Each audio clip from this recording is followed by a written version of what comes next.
இன்னைக்கு பேசும் விதம் யாரோட கூட நம்ம பேச போகிறது? நான் ரொம்ப நல்லவங்களா இருக்கணும்னு நினைக்கிறேங்க. நான் யாருக்கும் எந்த பிரச்சனை செய்யக்கூடாது. மனசால கூட யாருக்கும் இந்த தீங்கு நான் நினைக்கிறது இல்ல. நான் என்னால முடிஞ்ச நல்ல உதவி தான் செய்கிறேன். நான் உண்டு, என் வேலை உண்டு. எந்த பிரச்சனைக்கும் நான் போறதில்ல. யார் வம்புக்கும் நான் போறதில்ல. ஆனா ஏன் எனக்கு மாத்திரம் நெறைய கஷ்டம் வருது? எனக்கு மாத்திரம் ஏன் நெறைய பிரச்சனை வருது? அப்படின்னு ஒரு டவுட் இருக்கு.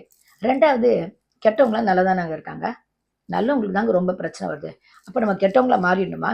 இப்படி ஒரு டவுட் இருக்கு. இந்த 2 டவுட்டுக்கும் சங்கீதம் 34:19 எடுத்து வாசிச்சு பாருங்க. நீதிமானுக்கு வரும் துன்பங்கள் அநேகமா இருக்குமா. ஆமே.